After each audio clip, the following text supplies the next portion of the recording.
Hello, everybody. This is Gary. Today is Thursday, December 26, 2019. It is 3:02 p.m. Eastern Standard Time in the United States in Rochester, New York. And this is my coping with schizophrenia vlog entry for today.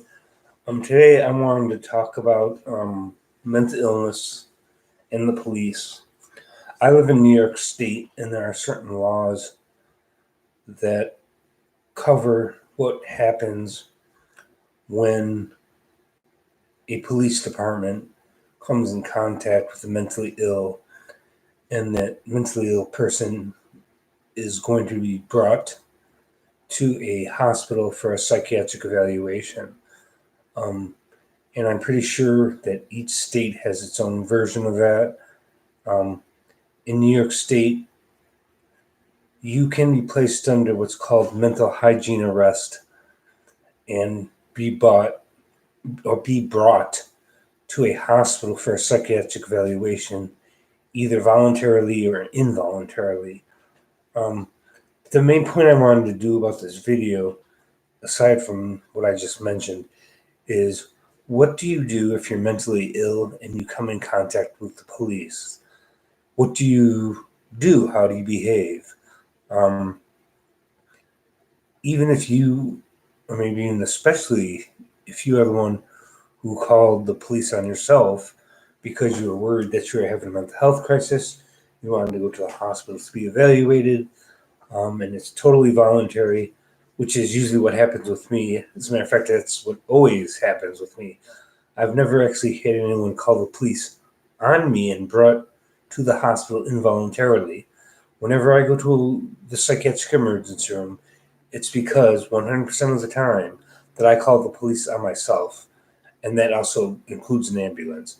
And what usually happens is I call 911, explain to the 911 operator why I'm calling.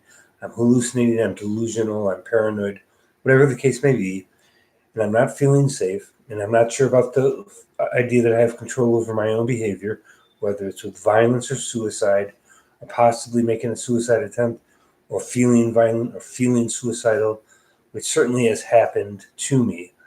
And then once I've explained to the 911 operator what's going on, she will get an ambulance started, and that automatically sends the police as well. The police would be usually the ones to show up first, and if they're not, the ambulance I've seen would park down the street after they realize that they've reached the person who called the police or the ambulance, and they will wait for the police to show up before they make any contact with me, um, even if I'm the one who called the police and said that I wanted to go to a psychiatric emergency room. So the ambulance will wait until the police show up, and if the police show up, um, the best thing to do is to do exactly what you're told. And this also applies to the idea if somebody else calls the police on you, just do what you're told. I mean, instead of yelling and screaming at the police that you're innocent, you didn't do anything wrong, that's just plain stupid. The more agitated you act, the more you don't follow police instructions when they get there, the more likely is it would be that you end up in jail instead of going to the hospital for an evaluation. So with me, the police will usually come up to my house. I live in an apartment in a house that has actually 6 or 7 apartments in it. Um, and usually, what I do to save a lot of time and trouble is I call the police and the ambulance, and I'll go down on the front porch and wait for them to show up. It's easier for them than trying to ring my doorbell and get me to come downstairs and all that. It's a lot simpler to simply wait on the front porch. I know the ambulance is coming. I know the police is coming. Be calm, sit down, and just wait for them to get there.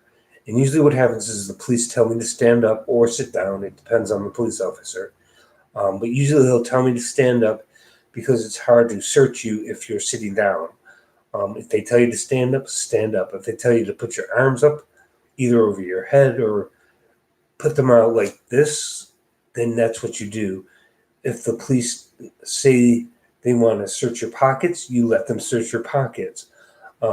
They have to make sure that you're not carrying a knife, a sharp needle, or any kind of weapon, including a gun. They have to check your pockets to know what's on you, whether that's your pants pockets, the front, the back, your jacket, your coat pockets. It may seem intrusive for the police to do all that, especially if you're the one who called them, but they have to do that. It's for their safety, it's for your safety, it's for the ambulance's crew's safety. That's why the ambulance waits until the police get there before they make contact with you, is because the police have to make sure you're not carrying any weapons, that you're following instructions, and that you're not going to hurt the ambulance crew. So if the police tell you to stand up, then stand up. If they want to put their hands in your pocket, then let them do that. And another thing, don't put your hands in your pockets. Don't put your hands in your coat pockets. Don't put your hands in your pants pockets, because that's a red flag to the police officer that you may be carrying a weapon and that you're hiding it and you're trying to get it in your hand. Even if that's not the case, don't put your hands in your pockets and don't carry anything in your hands that looks suspicious from a distance, especially if it's dark out. Just do what you're told and follow the police instructions. Usually, what happens is I'm sitting on the steps of my porch. The police pull up. I stand up. I wait for them to come to me instead of walking towards them. They ask me, "Am I the one who called?" My name, Gary Pello, and I go, "Yes." And then they'll, search me.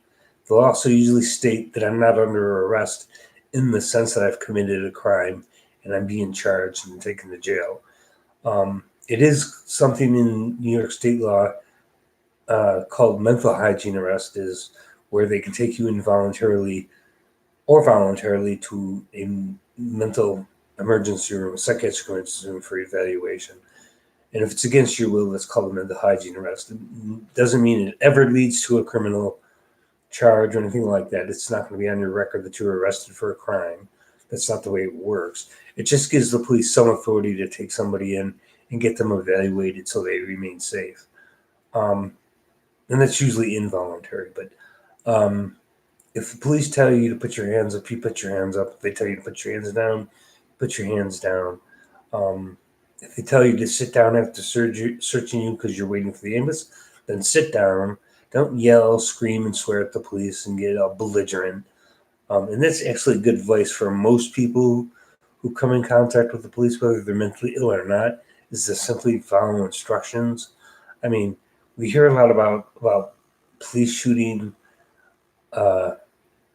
innocent, people, shooting them, harming them, but it's usually because the person didn't follow police instructions and they got hostile, and then that leads to a confrontation between the police and the person that wasn't necessary and didn't need to happen. But if you're mentally ill, follow police instructions. If they ask you questions, then answer them. If they ask why you called, tell them why you called. If they ask you what hospital you want to go to, tell them what hospital you want to go to. I mean, this is all pretty simple stuff. The whole point is to avoid an unnecessary physical confrontation with the police. In my case, that's the Rochester Police Department in Rochester, New York. Some police are trained to deal with mental health crisis and trained on how to respond to a person who's mentally ill. A lot of them are not. That's sort of a patchwork across the United States. Some police got extra training, some police didn't. And that's why it's best to follow instructions. The last time I went to the hospital, I believe the police did not put cuffs on me, but he did hold my hands down behind my back like this while he was searching my pockets. It was kind of chilly out. He told me to sit in the back of the police car while he ran my name to see if I was wanted for anything. And of course I wasn't. I don't have a criminal record. Nor do I have any charges against me or pending charges or any warrants or anything like that. So I sat in the back of the police car. He didn't cuff me, and I wasn't under arrest, but it was cold out. He told me to sit in the back of the car while he talked to the ambulance crew, and he did a background check on my ID, and then he let me out of the car, and I was placed in the ambulance and taken to the hospital. It made me feel uncomfortable and like really, it might go against your grain to have to sit in the back of a police car when you're the one who called the ambulance, you're the one who called the police, and you feel like you're being placed under arrest or treated like a criminal. Well, in a way, you are being treated like a potential criminal. The police have to make sure that you're not carrying weapons, drug needles, anything that's sharp that could injure somebody either by accident or on purpose. Um, Remember, the police carry weapons too, and they will use them if they have to, whether that's a taser, a gun, or whatever it might be. So just do what you're told. For me, it's usually I'm sitting on the porch, they search my pockets, they tell me to put my hands up, keep my hands out of my pockets, don't make any sudden movements, don't run towards the police, don't walk towards them with your hands in your pockets. If they told you to stand still, stand still. Um, and after they search you and you're waiting for the ambulance and they tell you to sit down and keep your hands out of your pockets. I can't emphasize enough that you keep your fucking hands out of your fucking pockets while you're going through all this. Now, of course, there's going to be a lot of mentally ill people who are not going to be capable of doing these things. They're too confused. They're too upset. They're angry. They're hallucinating. They're delusional. Maybe they're on drugs or alcohol at the same time they're mentally ill. And this makes it extra difficult for the police. And not every mentally ill person watching this video is going to be able to take my advice because they're just too confused and psychotic. But for those of you who do understand what I'm saying, always do what the police tell you to do, and always do what the ambulance crew tells you to do, what to do. Um, when you're in the ambulance will go through the same routine they would go through with anybody, checking your blood pressure, checking to see if you have a fever, ask you if you're in any pain, do you have any other medical problems, what hospital do you want to go to, and answer all of their questions without being belligerent, without being angry, without being, all upset. Um, Make it as smooth a ride as possible for everybody. That way, if you go to the hospital, get evaluated, then you get evaluated and they either do something with you, like put you in the hospital or let you go, whatever it may be. But step by step, from the time the police get there to the time you're in the ambulance, and when you get to the hospital, just do what you're instructed to do. It makes things a lot fucking simpler and a lot less hassle for you, a lot less hassle for the police, a lot less hassle for the ambulance, and a lot less hassle for the hospital. Um, if you call the police after you've made a suicide attempt, like you took a bunch of pills or you cut yourself, that's something you need to tell the 911 operator. Um, and the 911 operator will be the first person you have contact with, and they will ask you if you have any weapons on you or a gun available to you. And if you don't, then you say you don't. Be honest about it. If you do, then tell them that and make sure that they know that you're not going to use a weapon against the police or the ambulance crew. Um, Following the police instructions and the instructions of the ambulance crew will keep you out of jail, will prevent you from being charged with a crime. Because the moment you start physically struggling with the police or get into a hassle with them, there's a good chance that you're going to do something really stupid that could be perceived as a violent act, and you may end up being charged with a crime. And instead of going to the psychiatric emergency room, you may find your way onto the county jail. And once that happens, that's just going to really fuck up your mental health care. I spent one night in jail my entire life when I didn't have my psychiatric meds, and that was the dumbest thing I could do. And I never wanted it to happen again. It was years ago. I got into a fight with somebody who was drunk, not more than a few blocks from where I lived at the time, which actually isn't far from where I live here now. And I never want to do that again. And one way to avoid going to the county jail is to follow instructions of the police department. It's common sense. Unfortunately, not everyone has common sense. What do you do though if somebody else calls the police on you and the police show up? Same thing. Do what you're instructed to do. Stand up, sit down, put your arms up, put your arms back down. Let the police search your pockets. Answer any questions they ask you. If honestly, if they ask, do you have a criminal record? Answer yes or no based on whether or not you do or not.